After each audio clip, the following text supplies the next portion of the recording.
why the gods never spoke as we do. There is a strange silence that echoes through the oldest myths.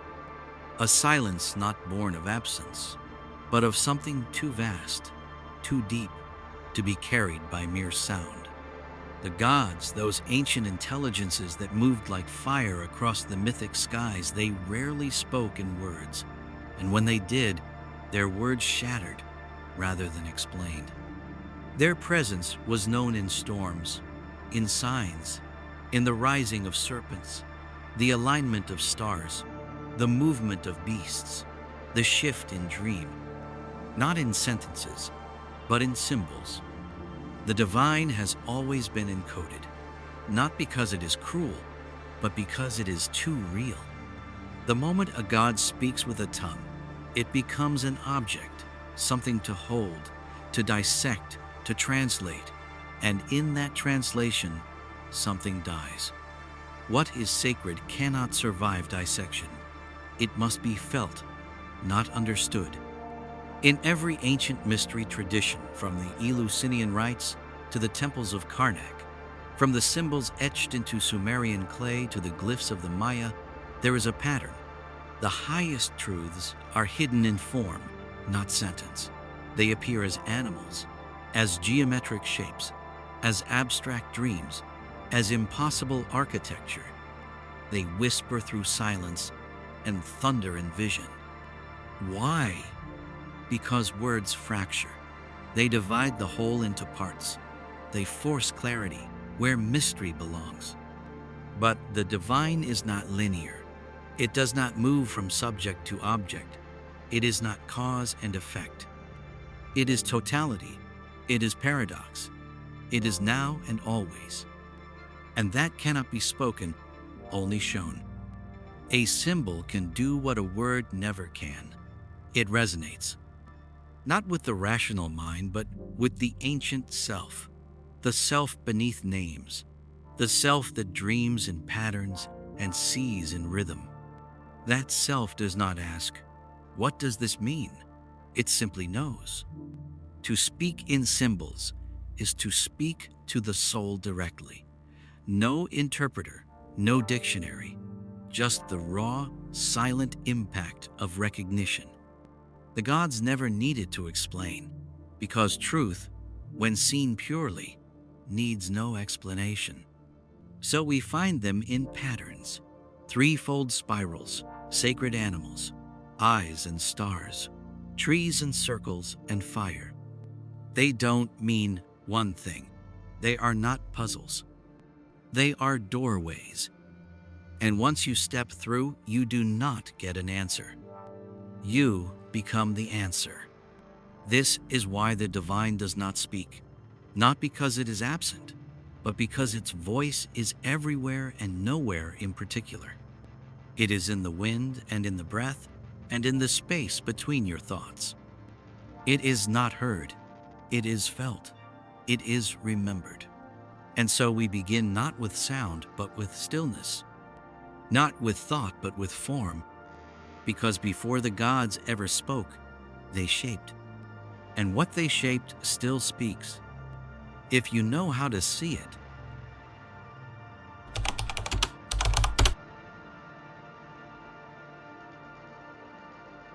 There was meaning long before there were mouths. Before the first word, before the first sound was shaped into symbol, there was meaning. It moved in the twitch of an animal's ear, in the red spiral painted on the cave wall, in the tremor that ran through the bones of the shaman as lightning struck the far hill. This was not communication. This was communion. The ancients did not speak their truths. They encoded them, in rhythm, in motion, in symbol. A single circle carved in stone held more weight than 1,000 pages. A gesture, hand to chest, eyes to sky, spoke what language never could. Because they understood something we forgot. Words divide, but form unifies. Before written language, before alphabets and dictionaries, humans lived in a world where everything spoke, just not with mouths. The sky spoke in color. The trees spoke in posture. The dreams spoke in motion. And the gods? They spoke in structure, in the pattern of shells, in the number of stars in a constellation, in the spiral of smoke from a sacred flame. Meaning was not delivered, it was felt. Look at the oldest records we have, not of kings, but of symbols. The spirals of Newgrange, the Triskelion of the Celts, the animal-human hybrids of ancient cave walls, the mysterious Indus script, the undeciphered symbols of the Vinca culture. They are not alphabets, they are portals. Fragments of a language too large to reduce to syntax. We call them primitive. We call their symbols art, but they weren't painting for aesthetics. They were transmitting. Not to you, not to anyone in particular. They were marking the field of reality with impressions of truth. They were echoing what they had seen in altered states, in dream, in vision. These were not metaphors. These were maps, and they bypassed the mind completely. Because meaning, in its rawest form, is not constructed. It is directly perceived. Think of the way a dream leaves you with emotion, even when the story makes no sense. That's symbol. That's preverbal knowing. That's the first language. And it never left. We still feel it when we see a perfectly proportioned spiral shell, the eye of Horus, the Ouroboros, a mandala, a serpent wrapped around a tree. We may not be able to explain it, but something in us remembers. The gods, if they ever gave us anything, didn't give us speech. They gave us shape, they gave us pattern, they gave us structure that carried memory. And we still carry it in our architecture, in our symbols, in our dreams. We didn't invent meaning, we inherited it. And long before we began to speak, we were already speaking. But not with mouths, with motion, with mark, with meaning made visible.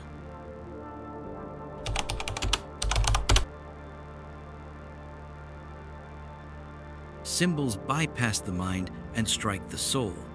You may not understand a symbol, but you feel it. It stirs, it echoes, it disturbs, or aligns. Why? Because a true symbol doesn't speak to your intellect. It speaks to something beneath it, something older. It speaks to the structure of your psyche. The ancients understood this without explanation. They carved the spiral, not because it was beautiful, but because it moved something invisible. They painted eyes not to decorate, but to watch back. They placed the serpent, the sun, the horned bull, the lotus again and again, because these forms were archetypal pressure points, triggers that unlocked memory, awareness, fear, wonder. Think of it this way. Words pass through the front door of the mind. They knock, they wait, they ask permission. Symbols bypass the door entirely. They slip in through the cracks, through dream, through gut feeling, through silence. They are not asking to be understood. They are already inside. This is why the gods chose symbols, not to confuse, but to compress vast truths into shapes. Because the divine doesn't want to give you information. It wants to restructure your perception. A symbol does not just tell you something. It changes you if you allow it to. A triangle is not just geometry. It is the Trinity, the base and the ascent, the eye and the mountain, the pyramid and the flame. It is structure and ascent in one. A circle is not just a shape. It is the womb, the cycle, the eternal return, the Ouroboros, the solar halo. It is wholeness beyond time. These are not metaphors. They are frequency holders. And you are the receiver. This is why sacred architecture is shaped, not spoken. This is why mandalas are drawn, not written. This is why ancient initiation was done in symbols, not lectures. Because when the mind stops trying to figure it out, something deeper starts to remember. Carl Jung called symbols the language of the unconscious, but he might have gone even further. They are the language of the soul, of the gods within, not the ones in the sky, but the archetypes that structure human reality.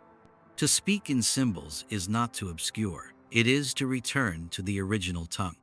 Before you could name the fire, you saw it. Before you could define the serpent, you feared it. Before you could interpret the sun, you worshipped it. That was truth. Unfiltered, untranslated, direct. So the gods do not speak in words. They shape, they impress, they burn images into the inner eye. And when you see those shapes again in ritual, in art, in dreams, you're not just seeing meaning. You are being remembered.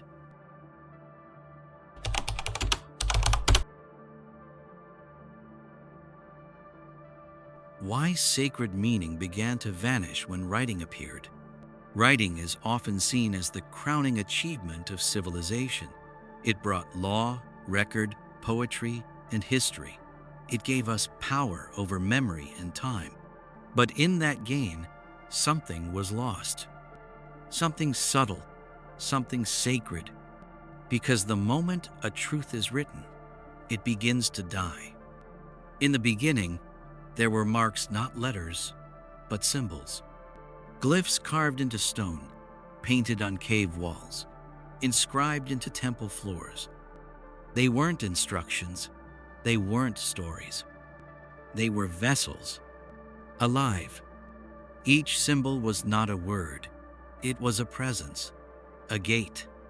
But slowly, symbols became language, and language became structure, and structure became limitation. When words replaced symbols, something was exiled from human experience. Mystery. Words explain. Symbols evoke. And where explanation reigns, reverence vanishes. With alphabets came linearity. With linearity came control. The sacred, once experienced in the round in circle, in image, in myth, became flattened, abstracted, caged. You could now copy the divine, replicate it, quote it, misinterpret it, and still claim to know.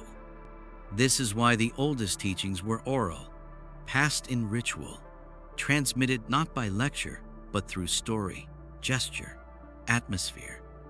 Because the sacred was never meant to be held, only touched and forgotten and remembered again. Think of the ancient temples. They do not teach you through signs. They teach you through space, through proportion, through mystery and light and silence. You don't read the truth, you walk through it. The gods never wrote books. They encoded reality. They carved meaning into the structure of nature, the pattern of the stars, the geometry of leaves. But once humanity began to fix meaning in place in ink and parchment, we stopped listening. We thought that by writing it down, we could own it. But ownership kills spirit. And the gods retreated. Now we live in a world of words. Endless streams of meaning, opinions, systems, books about books about books.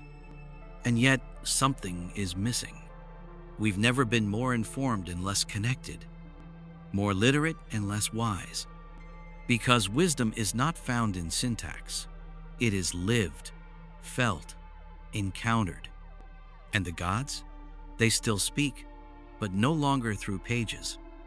They return in dreams, in symbols, in patterns that whisper beneath language. Waiting for someone to see what cannot be written.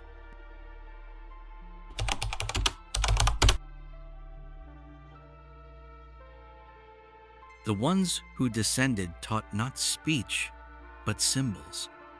There are stories whispered in stone, buried in sand of those who came before us, not ancestors, but visitors, beings of knowledge, of power, of intention. Some called them gods, others watchers, the shining ones, the architects, the teachers from the stars.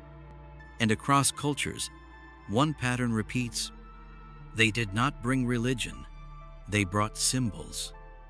In Sumer, the Anunnaki taught the scribes not just to write, but to encode. In Egypt, Thoth emerged not as a preacher, but as the scribe of the gods. He gave hieroglyphs, sacred carvings, each one a living archetype. In Mesoamerica, Quetzalcoatl arrived with patterns, calendars, and the sacred glyphs of sky and serpent. In India, the rishis spoke of sound shapes, not alphabets, but mantras, symbolic frequencies that birthed reality. These weren't simply letters. They were living forms, each glyph a mirror, each line a key. Not for the eye, for the psyche. The watchers, whoever they were, did not teach us to pray. They taught us to see differently, to think in geometry, to dream in layers, to remember what had been forgotten. They knew words would divide, but symbols would echo even across extinction. Even now, the echoes remain. The eye of Horus, the solar disk, alchemical fire, infinity, the infinite serpent, the Phoenician aleph, an ox, a force, a gate. These are not relics. They are resonances, still humming, still speaking, if we learn to listen sideways. Many traditions speak of a fall, not just moral, but linguistic. We fell from vision into interpretation, from image into sentence. And something closed, a gate, a memory, a presence, but not forever. The watchers left symbols behind, not for their beauty, not for their mystery, but because they bypass time. Unlike books, symbols don't decay. They wait, like seeds, waiting for the mind to be quiet enough to see. So if you ask, what did the gods give us? Not commandments, not doctrine. They gave us glyphs, maps of consciousness, codes written in shape, in form, in proportion. Because the real language is not spoken, it's activated.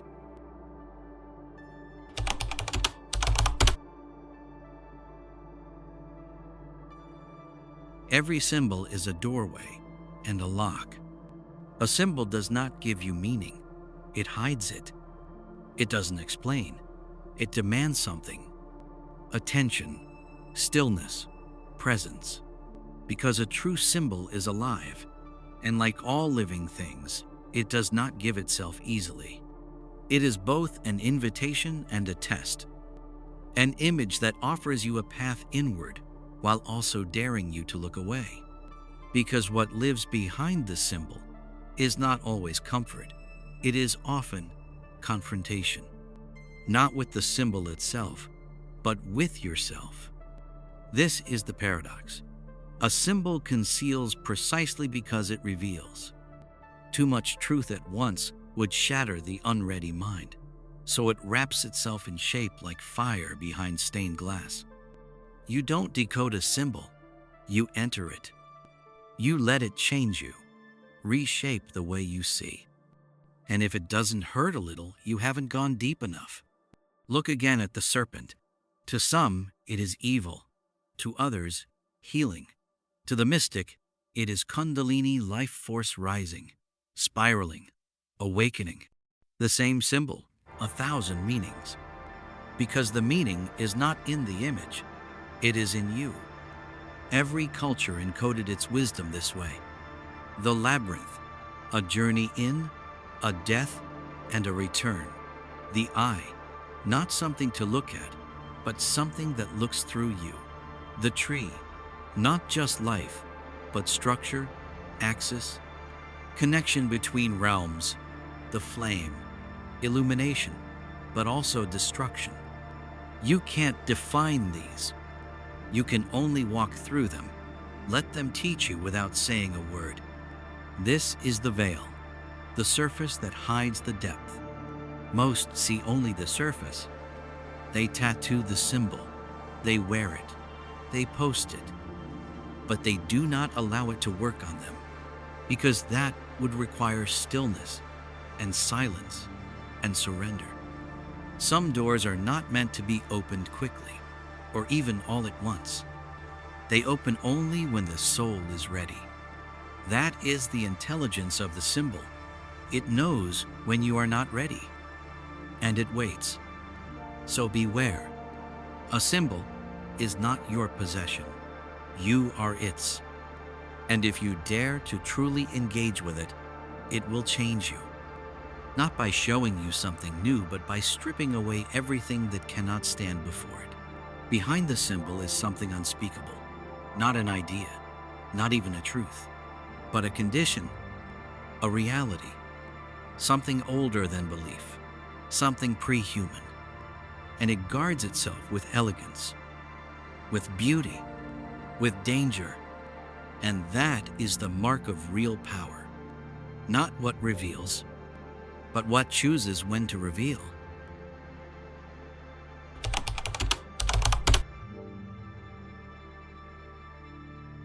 The real temple is the psyche, and symbols are its architecture.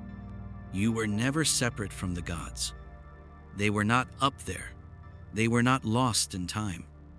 They were always inside, waiting, dormant, encoded in your very design. Carl Jung called them archetypes, not characters, not metaphors, but living patterns in the collective unconscious.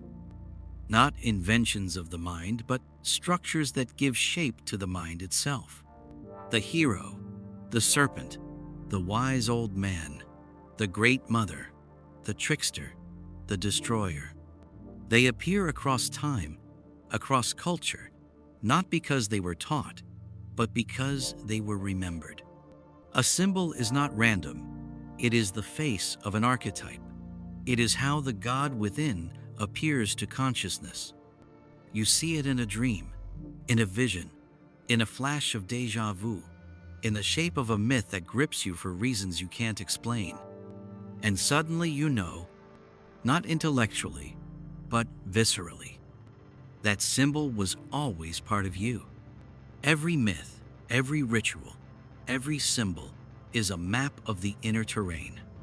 The underworld journey, it's your depression, your dark night of the soul. The phoenix, your death and rebirth after something sacred collapses. The labyrinth, the spiraling of your mind trying to reach the center only to find yourself. You are the temple. You are the path. You are the fire and the water, the God and the sacrifice. And symbols are not decorations. They are structural. They tell your unconscious what is sacred, what is dangerous, what is real. This is why architecture was once sacred. Not just walls and ceilings, but resonant space. Cathedrals, ziggurats, stupas, they weren't built to contain people. They were built to reflect the soul back to itself. A symbol in stone. To walk through such a place was to enter a living mandala. Every angle, every proportion was designed to activate something inside you. Not to teach, to awaken. So, when the gods speak in symbols, they are not communicating. They are activating architecture inside your psyche. They are pressing against the walls of your inner temple to see if you'll notice the echoes. And if you do, they will open the next door. But only then, because the real mystery was never outside. It was never in the texts, never in the sky. It was in you, buried, silent, still whole. And the symbols? They were left behind as keys to unlock the God within.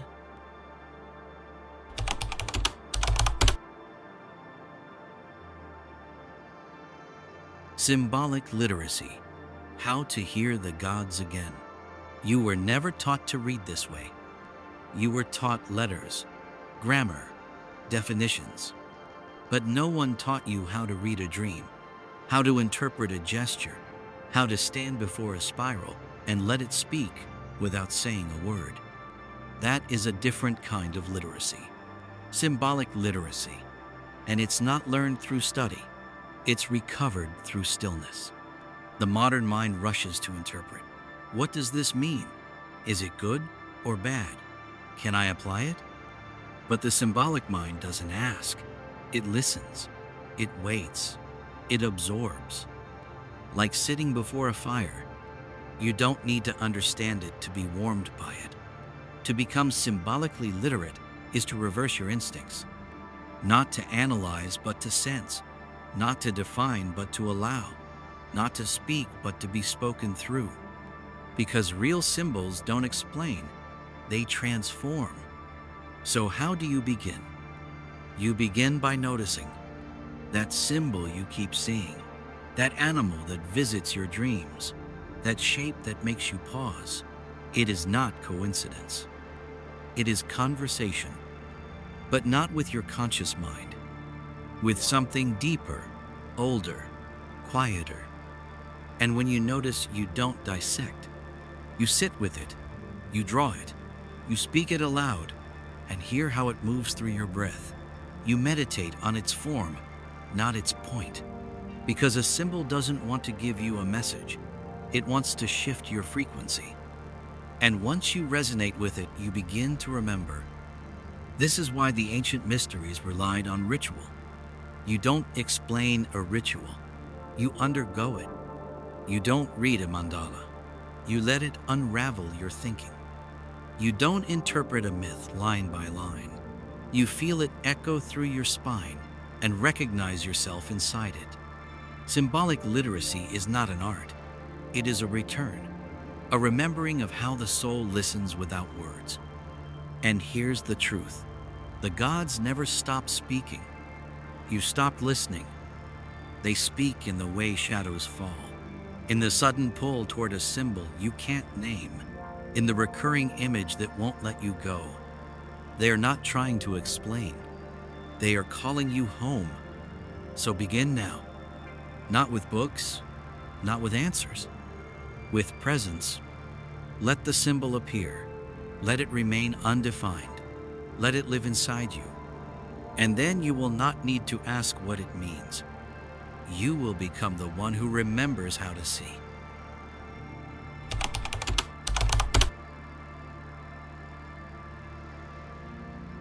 The gods never stopped speaking. We stopped listening. There was never a silence from the divine, only a deafness in us. We built towers of reason, libraries of logic, empires of interpretation, and in doing so, we drowned out the quiet voice that never needed to speak aloud. But now, something stirs. We are seeing it everywhere. A sudden obsession with sacred geometry, the re-emergence of dream journaling, symbols tattooed, worn, drawn, felt, a collective hunger for meaning that can't be put into words. It is not nostalgia, it is return, a remembering, not of something new but of something ancient.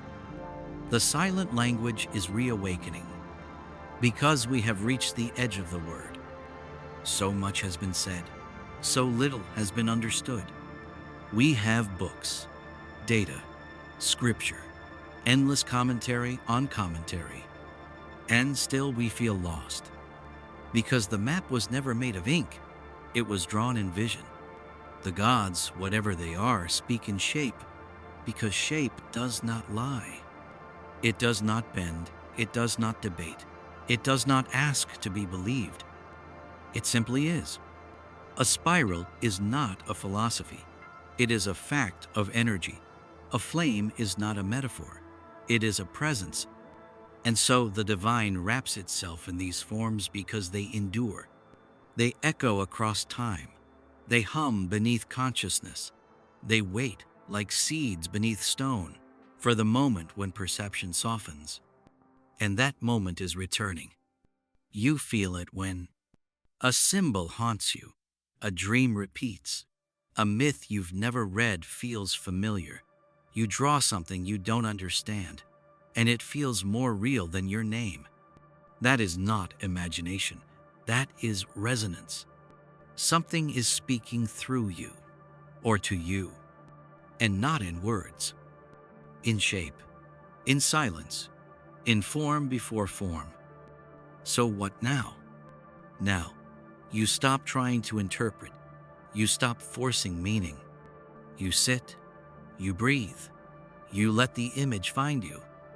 And when it does, you listen with your whole being, not for explanation, but for alignment. The silent language does not ask to be read. It asks to be lived. Let the spiral pull you inward. Let the flame burn false belief. Let the eye open. Because when it does, you will no longer seek meaning. You will become it. The gods never left. They etched their voices into the fabric of being, into glyph and shadow and fire, into circle and stone and vision. And they are still speaking. Through symbol, through dream, through you. All you have to do is remember how to listen.